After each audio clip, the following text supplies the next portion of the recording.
slowly grinding out the clock on this possession. Fitz in motion, and he is caught in the backfield. And that's 78, Peter Massey, who drops him for a 3-yard loss. Massey's played well today. Yes, he has. There was a lot of penetration along the line that time from the Swampscott defensive line.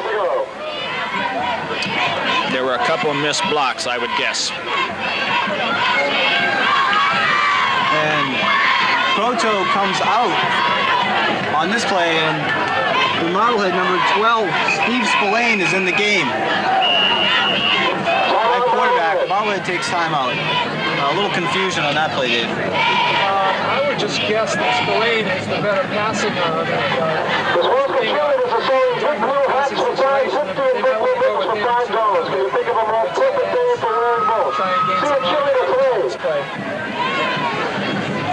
Spillane is a junior quarterback, 5'9", 160 pounds, number 12.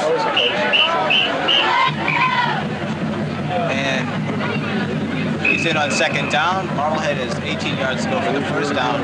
We're in the second quarter. Swampscott's leading 8-0. Marblehead has the ball at Swampscott's 47-yard line. Spillane in. He's back. Whoa. He is almost in the backfield. Interesting play. It looked like a bootleg all the way. Like I said, he's a great running quarterback.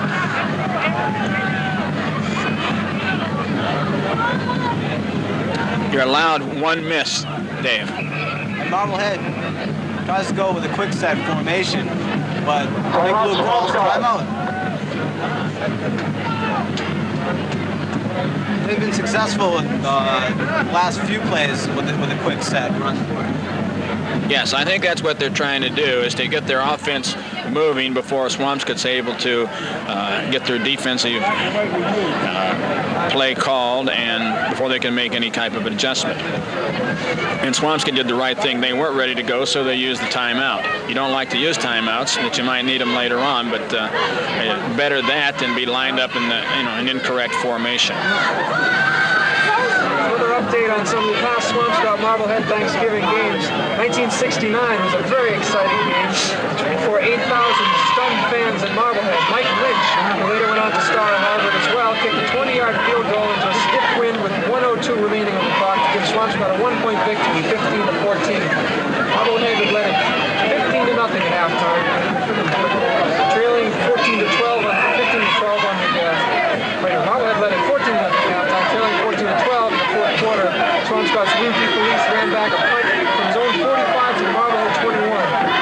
4th and 2 at the Marblehead 3. Lynch kindly went into the game and blew with the winning field goal. And Spillane back from Marblehead. And another quarterback. But this time it goes nowhere.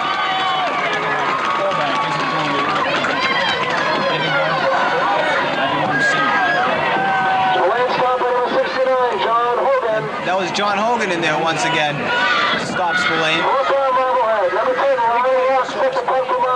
Larry Ward sets a punt for Marblehead. And a flag goes down, a very poor punt. And goes out of bounds at the Swampscott 38-yard line, I believe. And the flag on the play. Let's see what the officials have to say. Didn't go very far with that punt, only about a 16-yard punt. Let's see if they call it back.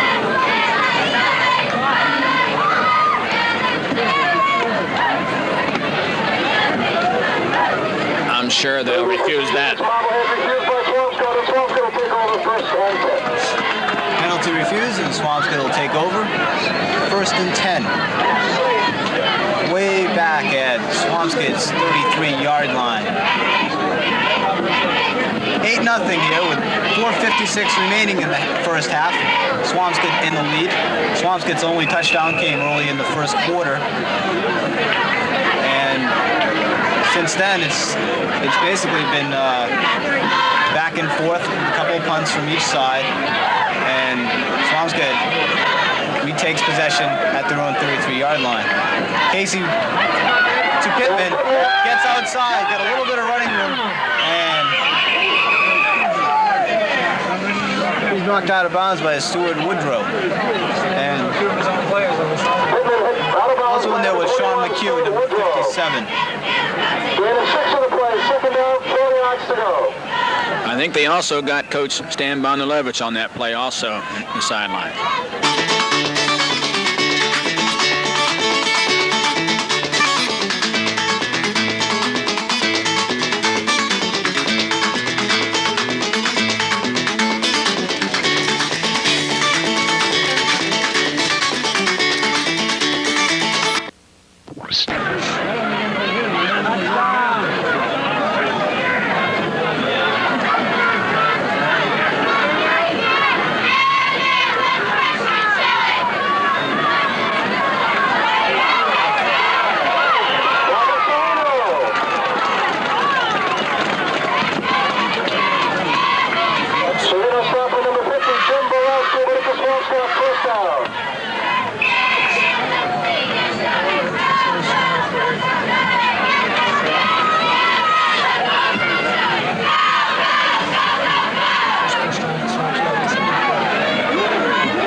Jamie Earp had a 2-yard run, followed by Ben Pittman's 8-yard run for the first down, and he also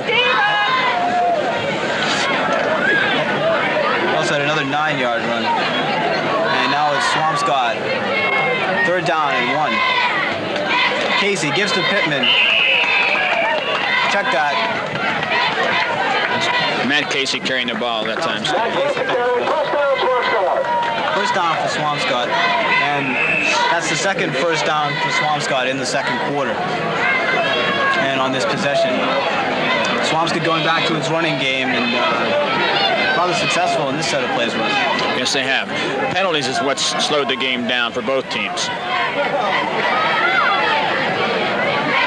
Casey calling signals, gives to Pittman, and he's caught. And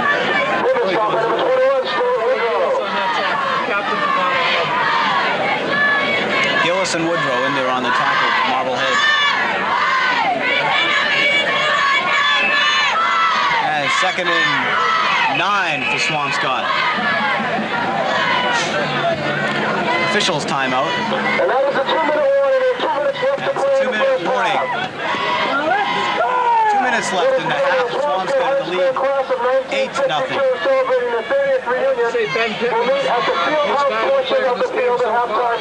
He's made the difference for the Swampscott offense, keeping the ball in their possession and giving them the opportunity to score the one time they do. He's a great running back, Dave. There's no doubt of that. I certainly haven't seen all of the running backs in the Northeast Conference this year, but he has to be either the next to Staffy or he might be the best. I'm prejudiced. I think Ben's a little better. Casey fumbles the snap. He's back to pass, and he's got number 82 for Swampscott.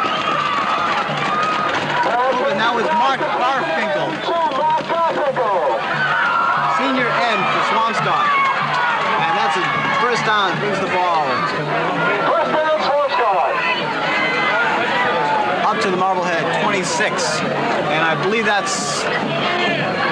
Is that the second completion on the day for Swampscott? That's the first completion. Casey calling signals. And give to Pittman. He breaks 3 tackles, 4 tackles. He's still running.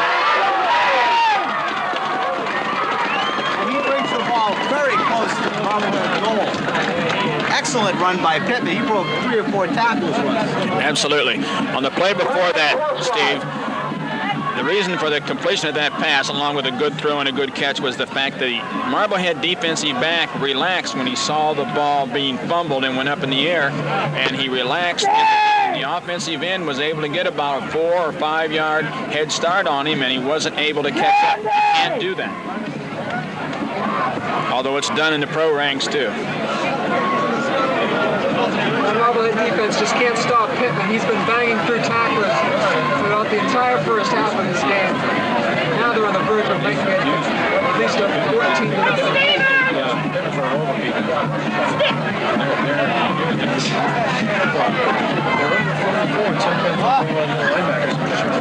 Happy Thanksgiving! They're not making that when they bring them back because they're not making money to 2 people up on that. So Happy Thanksgiving, everyone out there. Big day for everyone here in Swampscott. Marblehead 2. Match up between Traditions and the Big Blues for 76. Rivalry started in 1909. First and goal for Swampscott. Casey gives the ball to Pittman. Oh, and he's caught in the backfield. Number 57, Sean McHugh of Marblehead. It's the second big play McHugh has played that's made it this quarter. It would mean a lot to Marblehead to hold Swampscott here with a minute left in the half. If they could keep them from going in for the score, it would make a big difference in their morale coming out for the second half. How you doing, folks? And Swampscott set to go, second and goal. Casey, back to pass. And,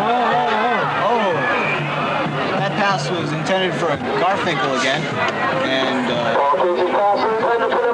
that was the exact same pass pattern that they completed before, only this time the defensive back was in position. And he played excellent defense that time. Bill Gillis, number 62, Marblehead's captain, was covering Garfinkel when he played. And Swampscott has third and goal. Marblehead has an injury timeout. It's an injured Marblehead player. And we'll try to get his number as soon as it's visible.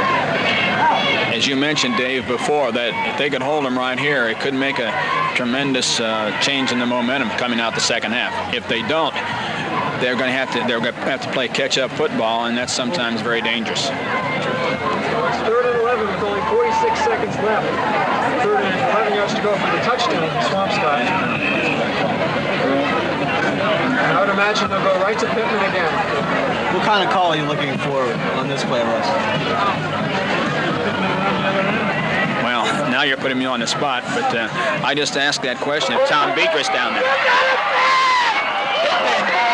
11-yard touchdown run, and he broke 3 tacklers on that play. It's been Pittman all day for Swampscott. It was predictable. He's been doing the job the whole day for him. That's the play I would have run, 31 trap. 14-0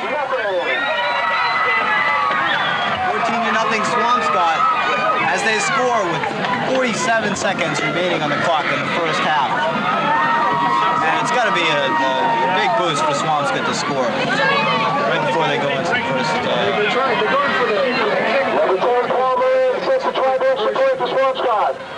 No, they're faking it. That ball was intended for Garfinkel again. That's a little cleverness on Bobby's part.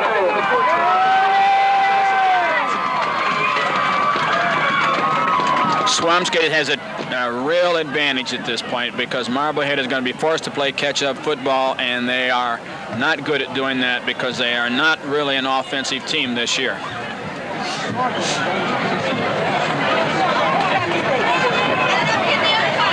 46 seconds remaining in the first half. Swampscott's in the lead, 14-0. On that Swampscott drive, that was 66 yards, 11 plays, 3 pass plays, and 8 runs. Completed 1 pass for 20 yards.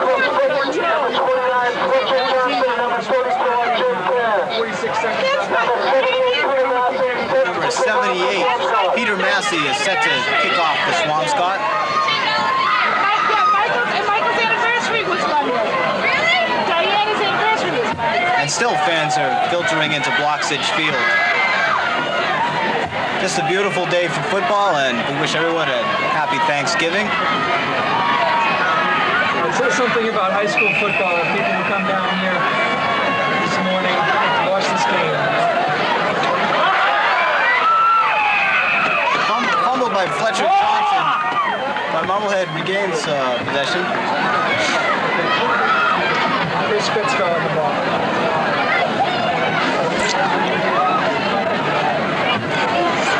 Do you look for Marblehead to try anything dramatic here with the... Well, as a coach, I certainly wouldn't. I wouldn't put myself in even a bigger hole than I'm already. Blocking well, they've missed a few blocks, but they're very aggressive and they're making up for the few missed blocks. And defensively, they're very, very physical. Well, we look forward to a great second half of football. We're going to take a break and we'll be back with Tom Beatrice, and they'll be talking to Bill Ryan, and they'll be talking about the Super Bowl, upcoming Super Bowl, which Manchester will be playing in. So, with the score 14-0 at halftime, we'll be back after this.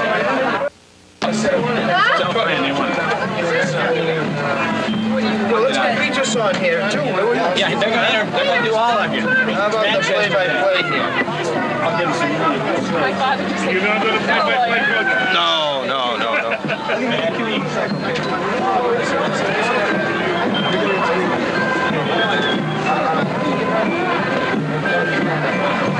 It'd be perfect.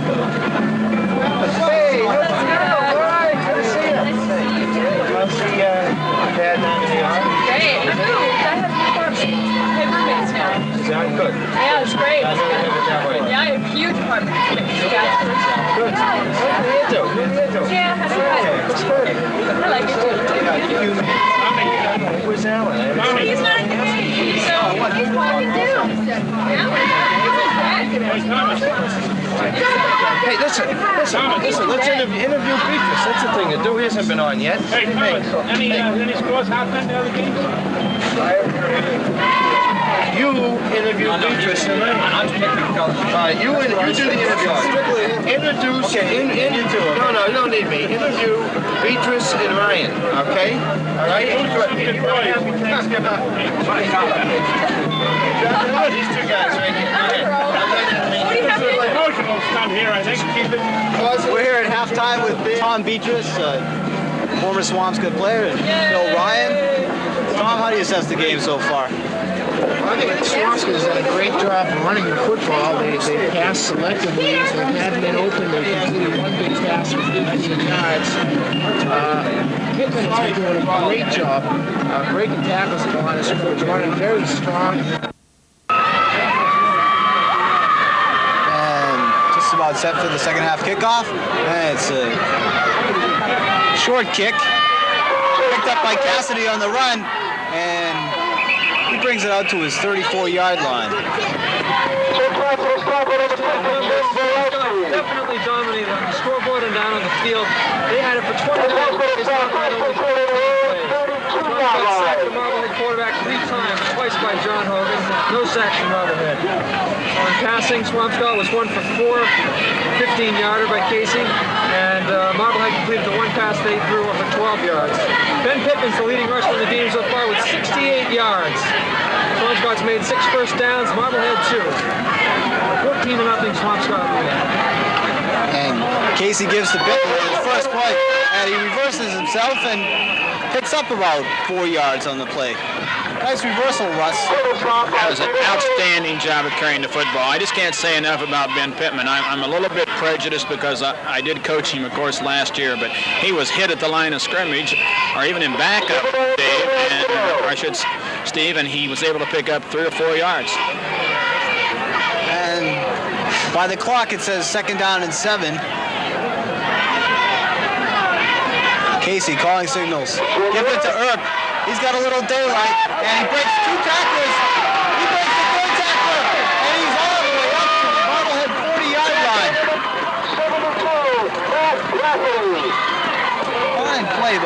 Fine run by Jamie Earp. First down, Swampscott. That's one of the longest runs of the day. There was excellent blocking, but also he was able to pick and choose the openings in that defense. Tremendous effort by Jamie Earp. excellent running back. He was caught at the last second by number 72, Matt Rafferty. He might have gone all the way if he hadn't been grabbed by the ankles. Casey gives to Pittman again, and he's met by a few tacklers. Number 25, Bill McCarthy, Marblehead captain, was in on the play, and Fletcher Johnson as well. Russ, what would you have said to your defensive players at halftime? Let's start with the guy like Pittman, who's run all over you in the first half. Well, I think it's just a matter of maybe tackling a little bit better and making sure that when you hit him that you bring him down, because he's not going to stop running. Some people tackle and they back off a little bit because they think he's going to go down. Well, Ben Pittman doesn't go down easy. They give us to Sereno, and he's stopped by Sean McHugh. We have a few tempers flaring out there. The officials should be stepping in right now and getting this game back in hand. Must be frustrated over on the Marblehead side. They haven't been able to get anything going this game. It's very difficult. You're one win and you're facing the possibility of a 1-9 season. And here's Casey on 2nd and 17. He's back. Oh, and he is nailed by number 72. That's Matt Rafferty, Marblehead. And he was in there.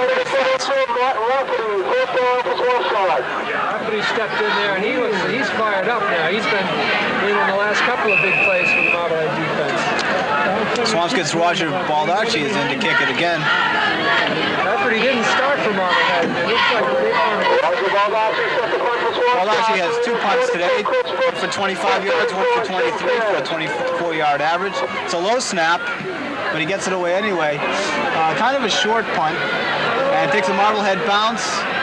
And finally, Swampscott's number 77, Paul Grasso, falls on the ball.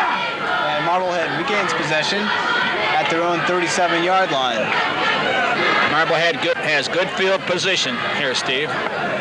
We'll see if they can move the football. And they're going with Proto as a quarterback.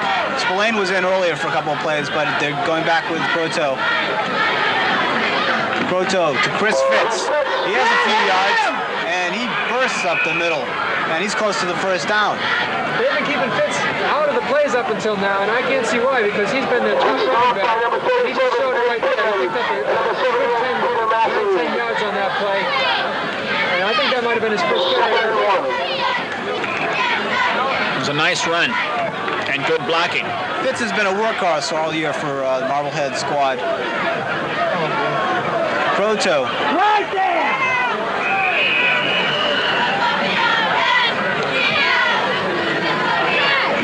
That was Tony DeLuca carrying the ball from Marblehead, and they have the first down.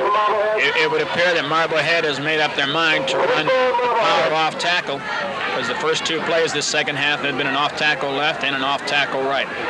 We'll see what happens here. See if the Blue can meet the challenge. 1st and 10 Marblehead, and the ball given to Fletcher Johnson right up the middle for 5 yards. 2nd and 5 for Marblehead. Fletcher Johnson is also another game breaker. He's got the speed. He's probably got the fastest legs on the Marblehead team. And he can receive and run for the line. Around the end. He's been an important factor in their offense. Proto calling signals. Gibson fits the fumble. Let's see what the officials decide. I think Swampscott's got it. Nope. The officials are waving it off. Up until that play, Steve, Marblehead had run their most 4 consistent offensive plays. 4 consecutive plays, and they were consistent 4, 5, and 6 yard gainers, which they have to do. Now they're faced with a 3rd and 5 situation. A big, big play for them. Tony DeLuca comes out, and Chuck Johnson comes in. That's Fletcher Johnson, and both of these Johnsons are confusing us today. They're both top running backs on this Marblehead team. 4th and 4 to go for Marblehead. And I think they're going to go for it.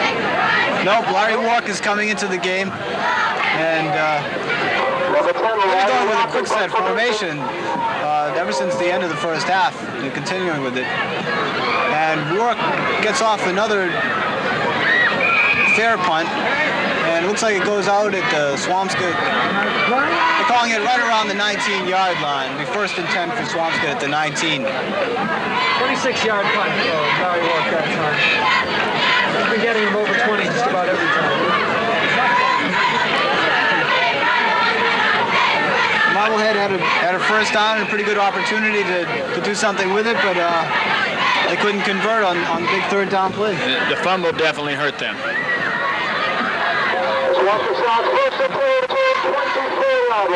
First and 10 on Swampscott's only 24-yard line. And that was Pittman rising from the bottom of the pile. 2nd and 7 for Swampscott. Obviously, they are expecting Ben Pittman, as you would, to carry the ball a lot. You might see maybe some of the other backs carrying the ball a little bit more. Casey calling signals. 2nd and 7. It looks like a little blitz from Marblehead. Linebackers running on that play real fast. Listen, linebackers did blitz, and that was the same play, believe it or not. It didn't look like the same, but that they called down. They scored their 2nd touchdown on it. It was a trap. It was not quite as successful.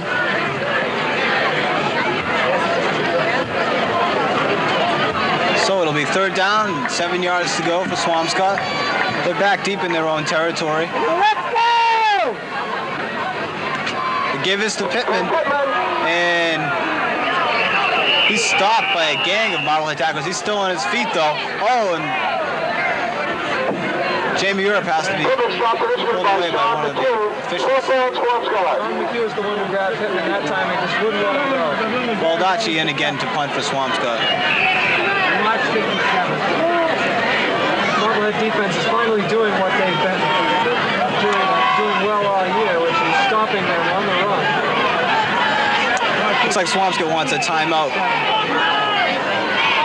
A little confusion in the Swampscott huddle.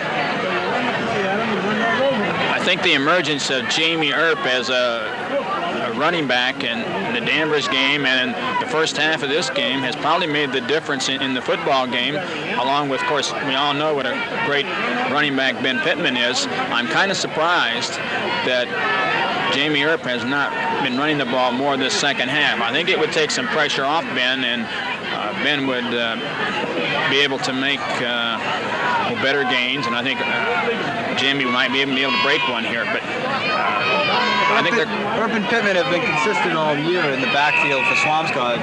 Hasn't changed at all today. I think they've got to give the ball a little more. Marblehead has yet to return a punt in this game. See if they can get this one moving. They might get good field position here, too. Oh, that's a nice punt. And Chris Fitz, he fumbles the ball. And it looks like Marblehead recovers that one. Ben Pittman down there on the special teams. He's a great two-way player. He comes to play. Also a fine defensive player. Nice punt of 29 yards that time.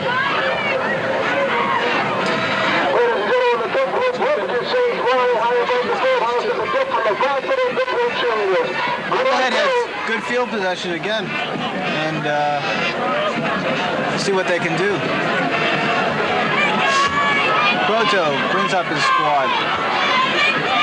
Has 46-yard line. A timeout.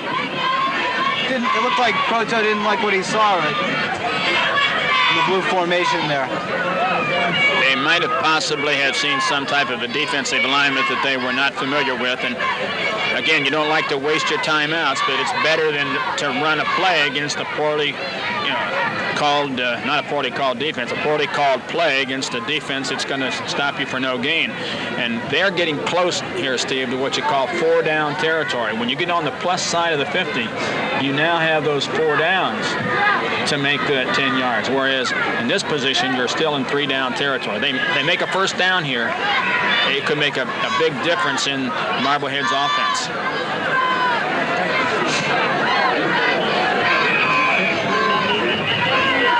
And the official is calling the whistle. Some confusion on the Marblehead sidelines. I guess the official is having them push back some of the players. And we'll wait till they straighten that out. Where's that? Goto calling signals.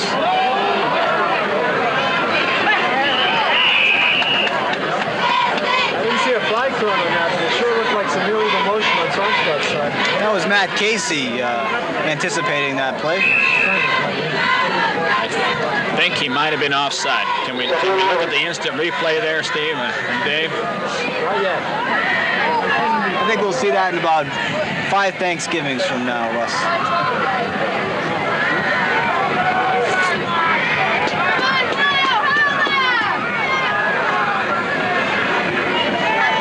Goto fakes to Tony DeLuca. He's got number 29, Fletcher Johnson open. They've been trying to throw that pass, but they have not been able to throw because of the defensive pressure that's been put on them.